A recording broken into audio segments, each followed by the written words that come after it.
श्री चिन्मय सद्गुरवे नमः। हरि ओम। আজকে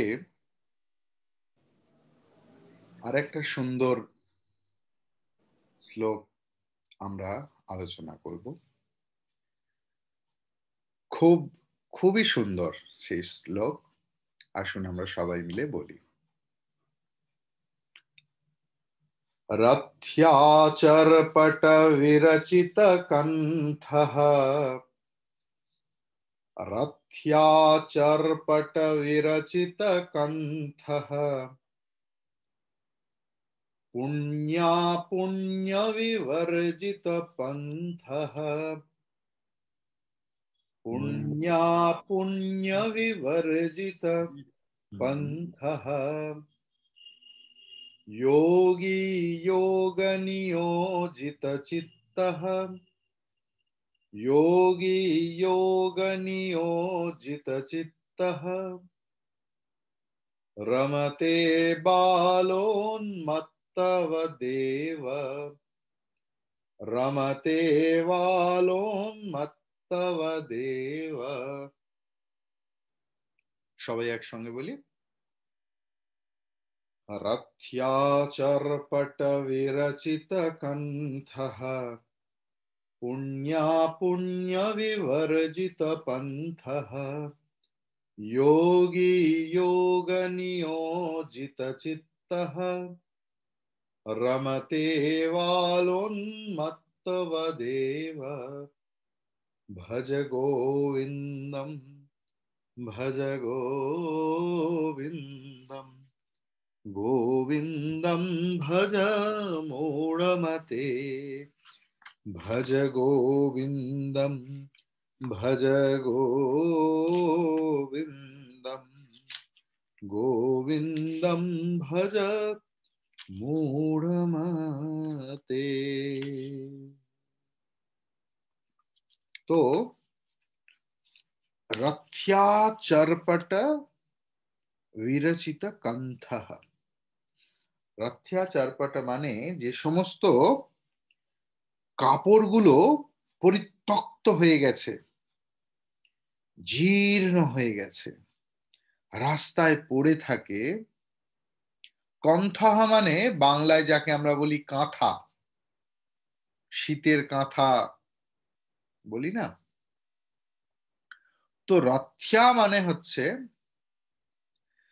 পথ, চরপট মানে হচ্ছে পুরনো কাপড়ের টুকরো, বিরচিত মানে হচ্ছে তৈরি করা, কণ্ঠা হচ্ছে কাঁথা। আমি জানি না আপনারা বাংলার বাইরে হয়তো অনেকেই মানুষ হয়েছেন বা কিছু যারা একদম নির্ভেজাল বাঙালি বা বাংলায় বাস করেছেন, কাঁথা শব্দের সঙ্গে খুব বেশি পরিচিত আছে। শুধু আমাদের কেন বলবো, আমার এক বিদেশি স্টুডেন্ট এসেছিল, তার বয়স প্রায় 60 বছর। সে একটা কাঁথা নিয়ে এসেছিল, তার ঠাকুমা তাকে বানিয়ে দিয়েছে এবং সেম কনসেপ্ট, বিভিন্ন কাপড়কে জুড়ে আর সুন্দর সেই সূচ দিয়ে তাকে সেলাই করা। আমি জানি না আপনারা কতজন জসিম উদ্দিনের নকশি কাঁথার মাঠ পড়েছেন, সেখানে কাঁথার কথা বলা হয়েছে। এখানে রথ্যাচর্পট বিরচিত কণ্ঠঃ, যে সমস্ত পরিত্যক্ত জীর্ণ বস্ত্রখণ্ড রাস্তায় পড়ে থাকে সেগুলোকে সেলাই করে যে কাপড় পরিধান করে, পুণ্য অপুণ্য, পুণ্য মানে সুকৃতি, অপুণ্য মানে পাপ, বিবর্জিত পরিত্যক্ত, বিশেষ রূপে বর্জিত হচ্ছে বিবর্জিত। পন্থা হচ্ছে পন্থা, মানে যিনি পাপ পুণ্য বিচারের পথের ঊর্ধ্বে চলে গেছেন। যোগী হচ্ছে কিছু বলার নেই, মুনি। যোগ নিয়োজিত চিত্ত, যার চিত্ত পরিপূর্ণ যোগে সব সময় অধিষ্ঠান করছে। রমতে ক্রীড়া, রমতে বালবৎ। রমতে মানে রমন করে, আনন্দ দেয়। রম ধাতু থেকেই কিন্তু রাম এসছে। এইটা মনে মনে রাখতে হবে যে রম ধাতু থেকেই কিন্তু রাম এসছে। যে যেখানে রাম মানে যিনি আমার মনের মধ্যে সর্বদাই বিচরণ করছেন, রমণ করছেন, আনন্দ দিচ্ছেন, তিনি রাম।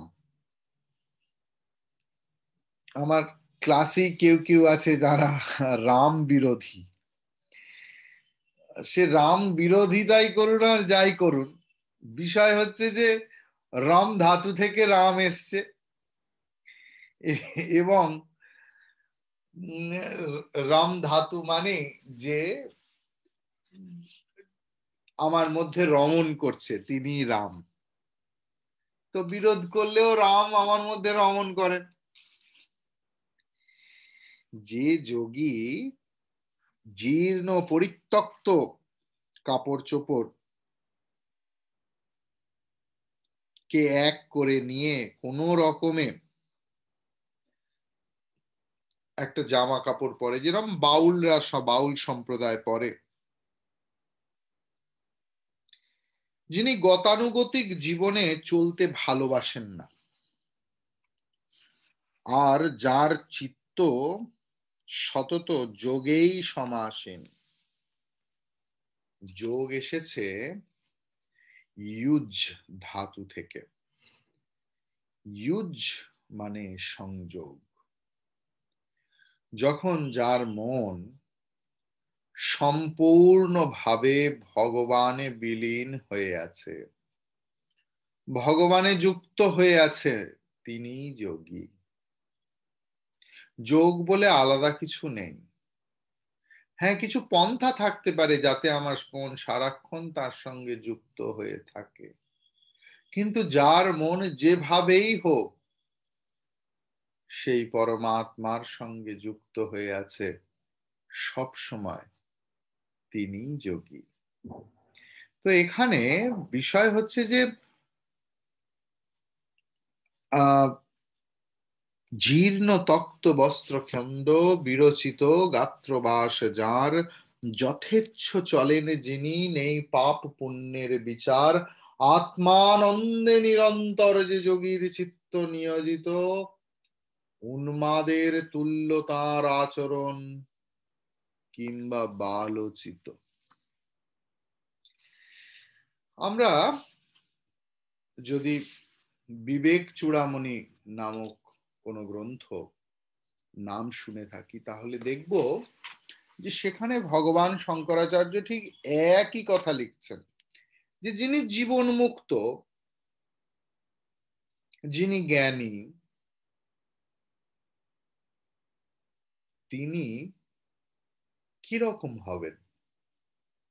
না কখনো বালবৎ, কখনো পিশাচবৎ।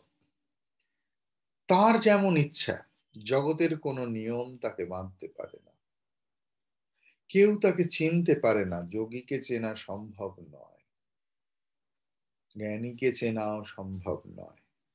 ধরে নিলাম ভগবান রামচন্দ্র জ্ঞানের পরাকাষ্ঠা, তার মানে তিনি জ্ঞানী। মাত্র কয়েকজন ঋষি তাকে চিনতে পেরেছিলেন।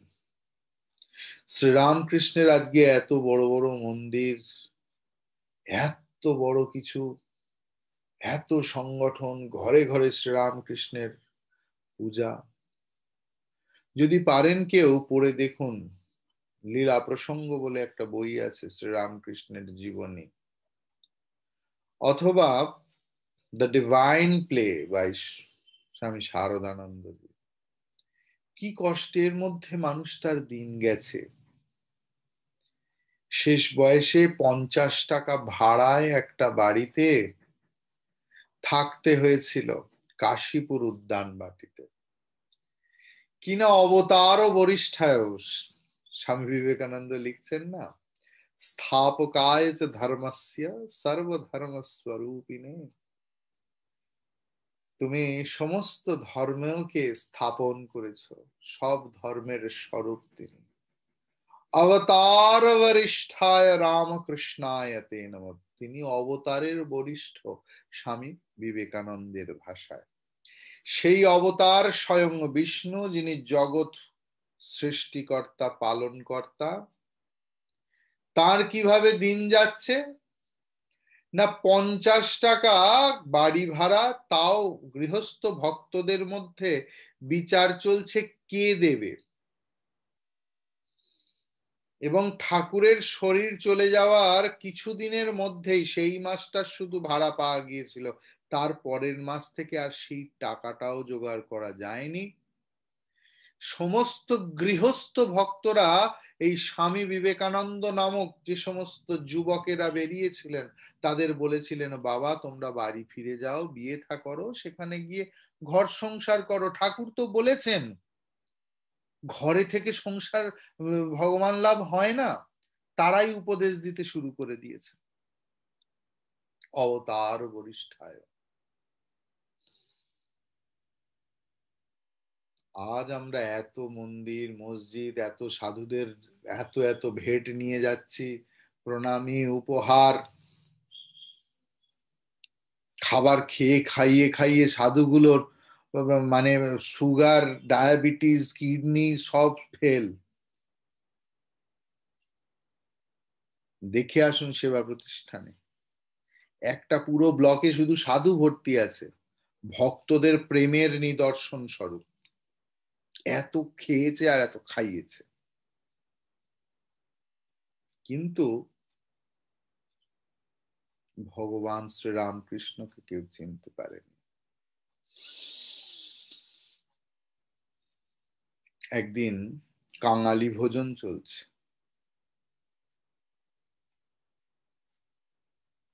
আর ঠাকুর দেখলেন যে একটা লোক পাগলের বেশে, তার চুলে জটা নোংরা, সারা গায়ে কালি, গায়ের কাপড় গন্ধ ছাড়ছে।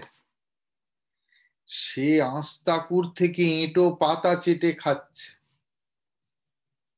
শ্রীরামকৃষ্ণ হৃদয়কে ডেকে বললেন, ওরে ওই দেখ একটা জ্ঞানী।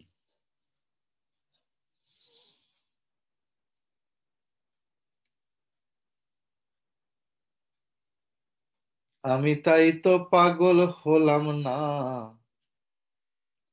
ওরে মনের মতো পাগল পেলাম না।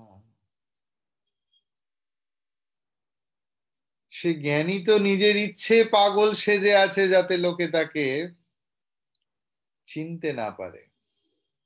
হৃদয়রাম ছুটলো তার পেছনে, সে দেখলো আরে এ তো বেগতিক, এখানেও লোক পাগল সেজেও আমার ছুটি নেই। সে ঢিল ছুটতে লাগলো, ছুটতে ছুটতে। আর হৃদয় তো মামার সেবা করে, এই হয়েছে সেবার মুশকিল।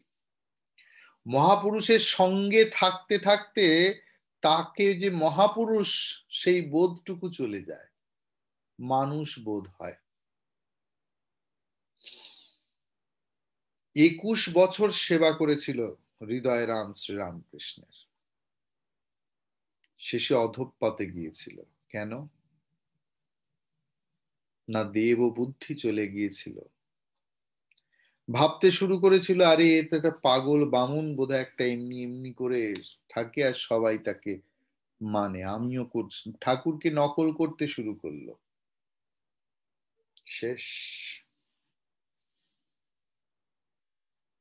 তো ঠাকুর চিনেছিলেন, হৃদয়রাম ঠাকুরকে চিনতে পারেনি। খালি মনে হচ্ছে কিভাবে ভগবান লাভ হবে। শ্রীরামকৃষ্ণের বাণী রোজ শুনছে সকাল, তার কারণ আমরা যখনই দেখি যে শ্রীরামকৃষ্ণের সঙ্গে হৃদয়রাম। দেবত্ব বোঝা অত সহজ নয়। গায়ে গা লাগিয়ে 24 ঘন্টা থাকলেও বোঝা যাবে না। চিনতে গেলে আসল পাগল, ওরে প্রেমের পাগল হওয়া চাই, চিনতে গেলে আসল পাগল, তেমন পাগল কোথায় পাবো, যারে দেখে পাগল হব, তেমন পাগল কোথায় পাবো, যারে দেখে পাগল হব, ওরে ব্রহ্মা বিষ্ণু শিব যে পাগল, পাগল ছাড়া গতি নাই, চিনতে গেলে আসল পাগল, প্রেমের পাগল হওয়া যায়। যখন হৃদয়রাম তার পিছু ছাড়ে না সেই পাগল উন্মাদদের, হৃদয়রাম বলছে, ওগো তুমি আমার একটা ব্যবস্থা করে যাও, কিছু একটা উপদেশ দাও। সে তখন বলছে, যেদিন গঙ্গার জল আর নর্দমার জলকে এক মনে হবে জানবি তোর হয়ে গেছে। এইটি ছিল তার শেষ বাণী। কেন এত কথা বলা? না, একটি বিষয় যে জ্ঞানী কিভাবে থাকবেন, বালবৎ নাকি উন্মাদবৎ, তা তিনিই জানেন। একজন আত্মদর্শী সিদ্ধ পুরুষ তার লক্ষ্য অর্জনের পর এবং তার ব্যক্তিত্বের ও তার সঙ্গে তার দেহাত্ম বুদ্ধির যে মোহ, তা অবসানের পর সে কখনো একটা শিশুর মতো হয়ে যায়, কখনো উন্মাদ পাগলের মতো আচরণ করে, মানে বাহ্যিক দৃষ্টিতে, কখনো পিশাচের মতো। এই যে বললাম দক্ষিণেশ্বরের গল্প, সে এঁটো পাতা চেটে খাচ্ছে, শ্রীরামকৃষ্ণের জীবনেও তাই ঘটেছে। আপনারা যদি শ্রীরামকৃষ্ণের জীবন পড়েন তাহলে দেখবেন ঠাকুরও সাধনার সময় একটা সময় ওই আস্তাকুরের পাতা চেটে চেটে খাচ্ছেন, পিশাচ পথ।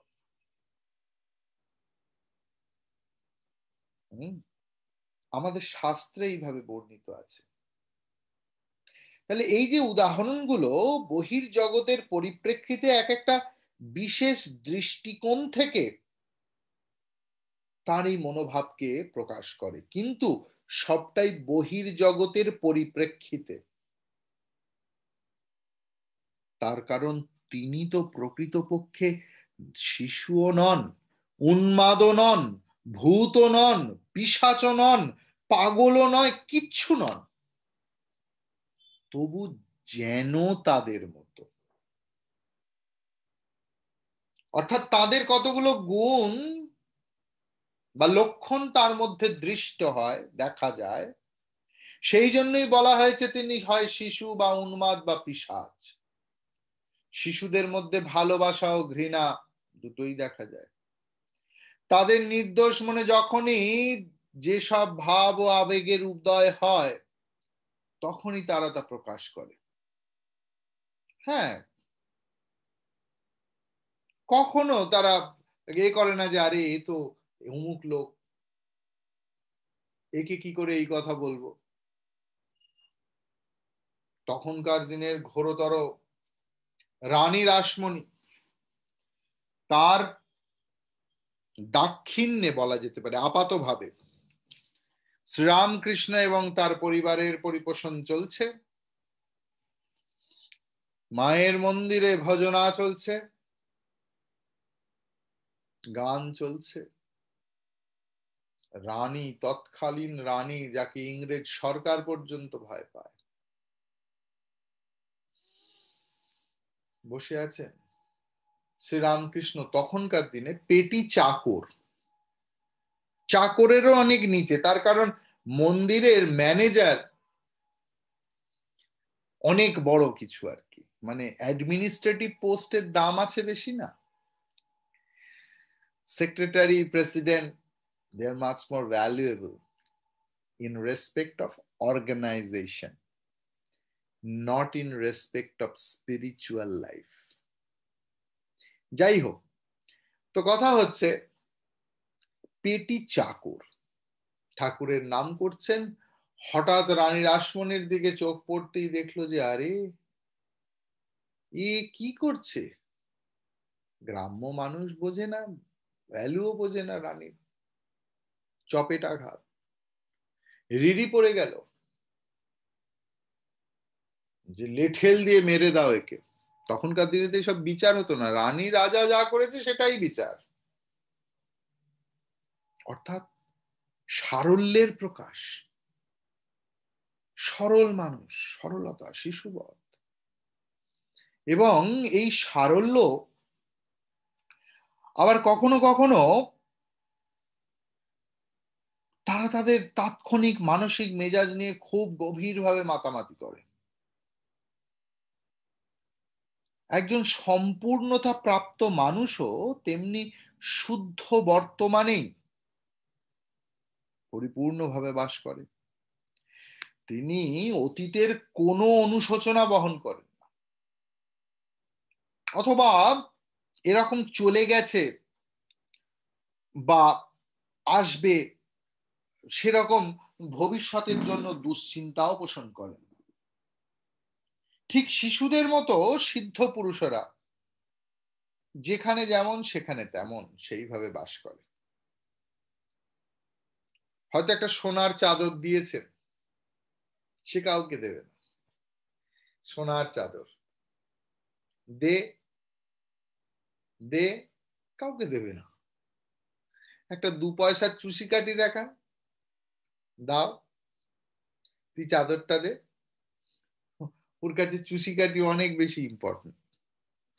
সুতরাং এই যে শিশুর অবস্থা,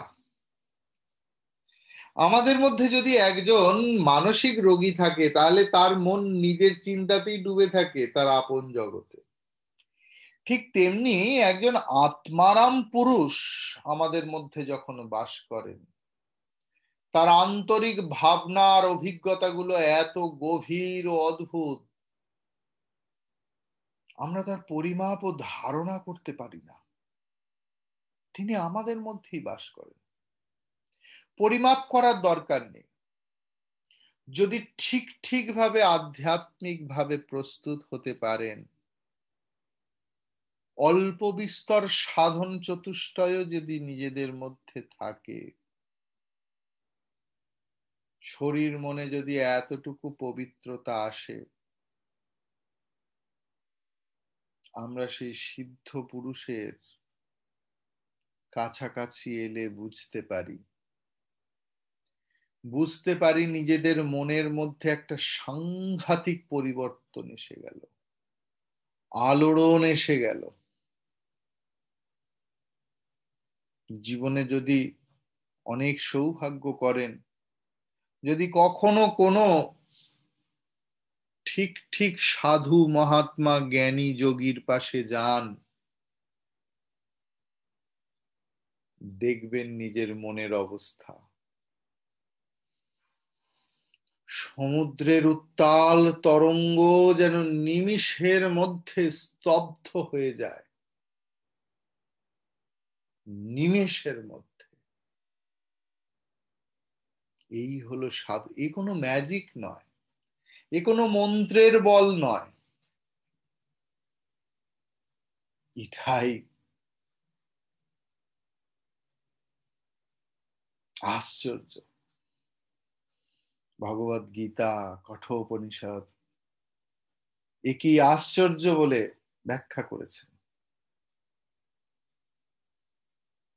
তার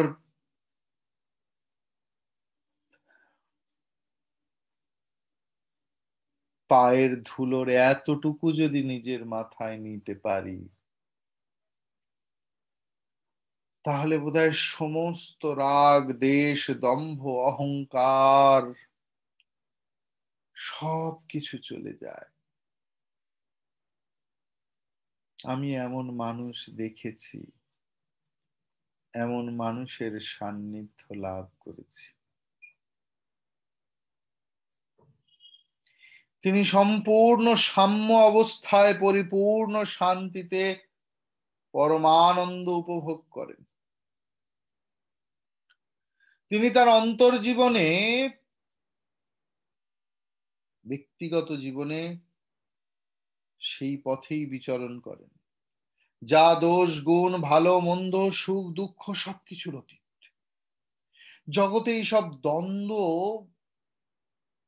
ভাবের যে অভিজ্ঞতা, পেয়ার্স অফ অপোজিট আমরা ইংরেজিতে যাকে বলি বেদান্ত পড়াতে গিয়ে, তা মনের একটা পরীক্ষামূলক দৃষ্টিভঙ্গির জন্য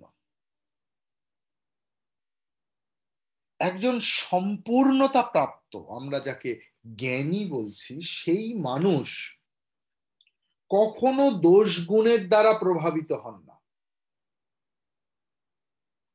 এমনকি বেদও এই মহাপুরুষদের কর্মকে নিয়ন্ত্রণ করেন না। উপনিষদ উচ্চস্বরে ঘোষণা করছে যে যে মানুষ 3 গুণের ঊর্ধ্বে বিচরণ করেন তার জন্য ব্যবস্থাপত্রই বা কোথায়, নিষিদ্ধই বা কি। তিনি অকুত ভয়ে ভ্রমণ করেন, নিঃসঙ্গভাবে অরণ্যে শান্ত পরিবেশে দিন রাত্রি নির্ভয়ে একাকী বিচরণ করেন।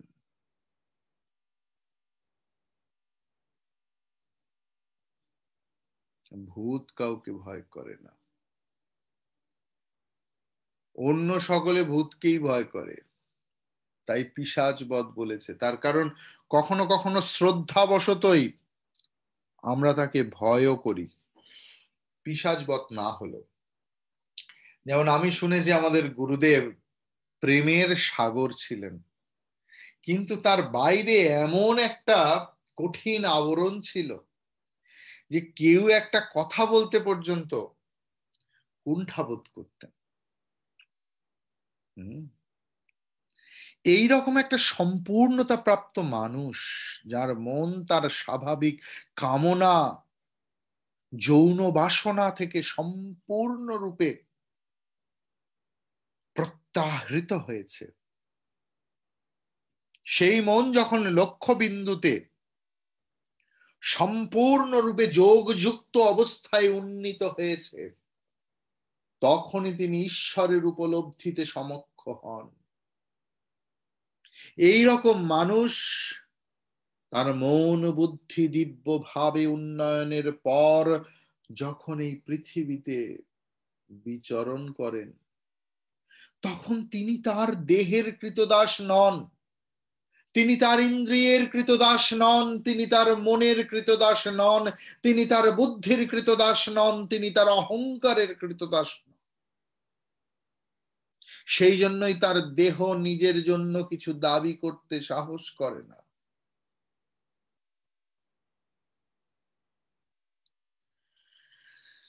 সোসাইটিতে থাকতে হয়, তাই তারা সোসাইটিতে জামা কাপড় পরতে হয়, না হলে তো আর সমাজে থাকা যাবে না। তাই তারা ব্র্যান্ড খোঁজে না, যে কালার প্লাস নাকি রেমন্ডস নাকি আরো সব কিসব আছে না, বিমলের কাপড় পাওয়া যায়, তারা একটা কিছু পেলেই হলো আর কি। আবার দামি কিছু দিলেও তাদের কোনো, তার কাছে তো কোনো ভ্যালু নেই, দিয়েছে ভক্ত পড়ছে, দেয়নি ভক্ত পড়েনি। তো এই রকম এই ছিন্ন কন্থা মানে ছিন্ন কাঁথা, ছেঁড়া কাঁথা, তার এই মনোভাবকে ব্যাখ্যা করে যে তিনি সবকিছুতে খুশি, যে আমাকে আমার ব্র্যান্ডেড জামা চাই, ব্র্যান্ডেড জুতো চাই তা নয়। যদি ব্র্যান্ডেড জামা জুতো আসে, আহা হা হা কি আরাম পরে। যদি ব্র্যান্ডেড জামা জুতো না আসে, আহা হা হা হা কি আরাম না পরে। বোঝাতে পারছি কি? এই হচ্ছে জ্ঞানীর অবস্থা। সুতরাং সমাজে প্রত্যেক মানুষেরই কিছু না কিছু কর্তব্য আছে। এবং সেই কর্তব্য কি করে না অধিকারের হাত ধরে ধরে চলে।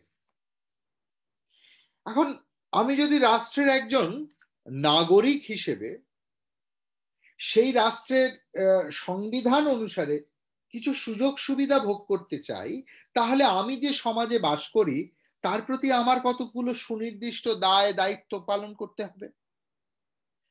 যত কম সুবিধা ভোগ করবে তত কম কর্তব্য পালন করতে হবে। যত কম সুবিধা ভোগ করবে তত কম কর্তব্য পালন করতে হবে। মানে এটা তো বোধহয় সবাই বুঝতে পারছে।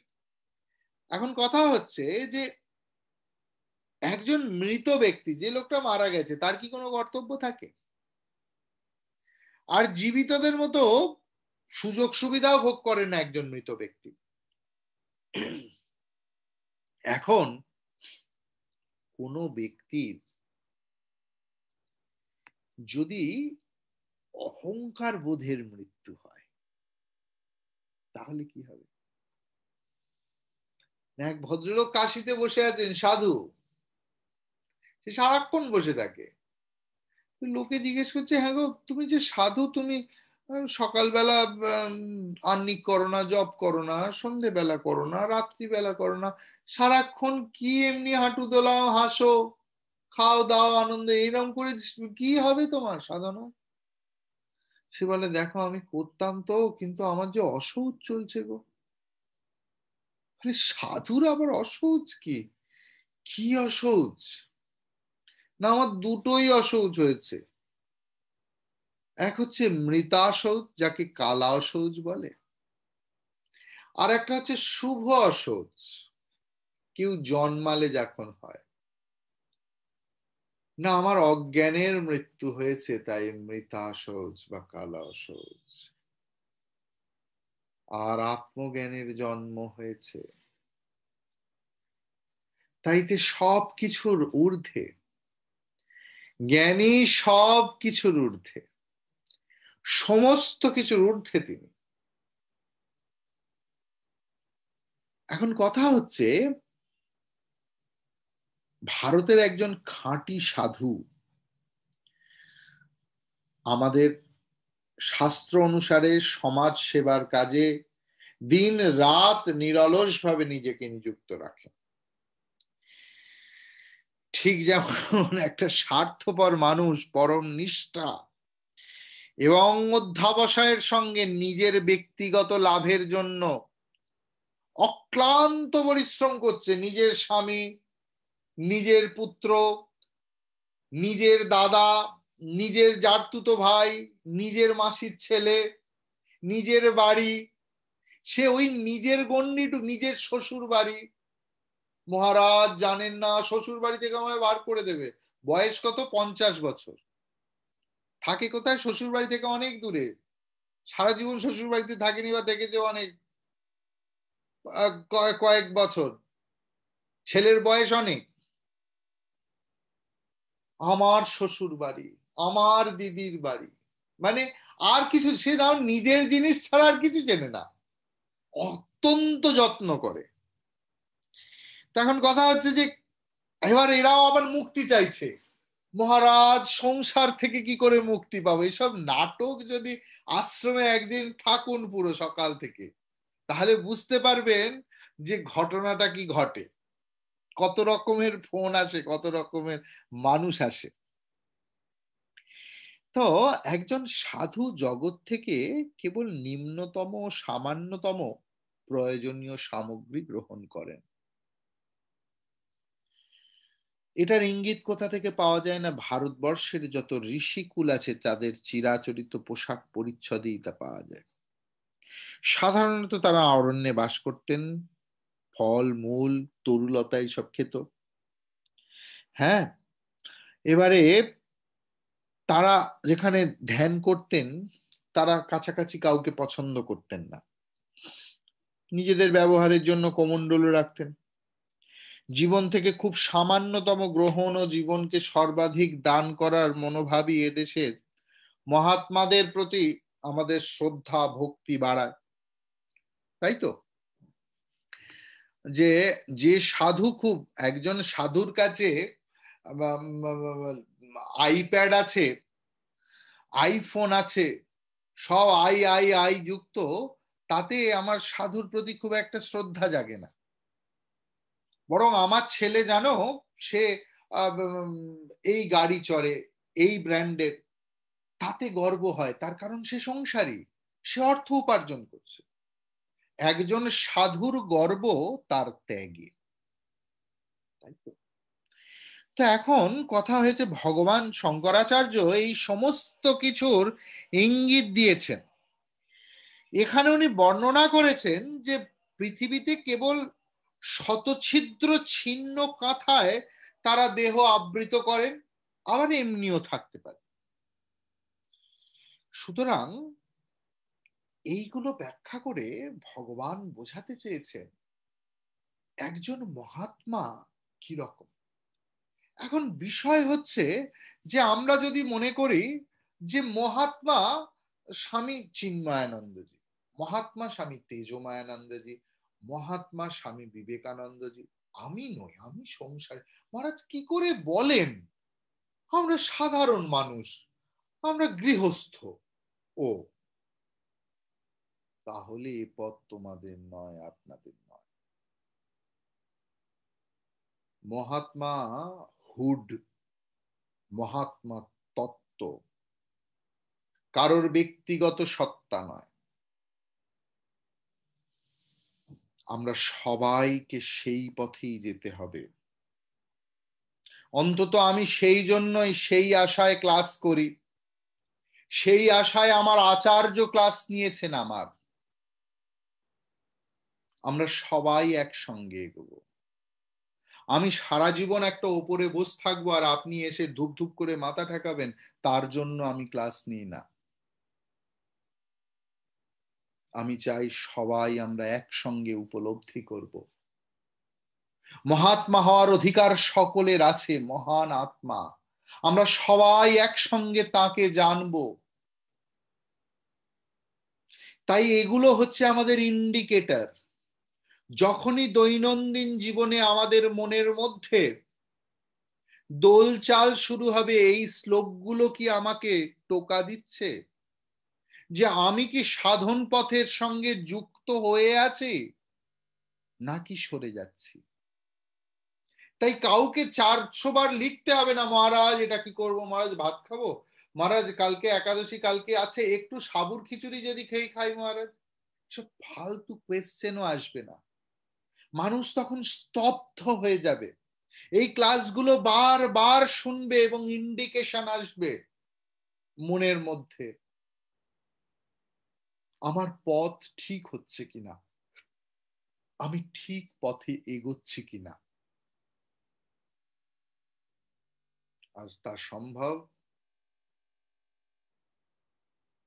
ভজ গোবিন্দম, ভজ গোবিন্দম, গোবিন্দম ভজ মূঢ়মতে, ভজ গোবিন্দম, ভজ গোবিন্দম, গোবিন্দম ভজ মূঢ়মতে।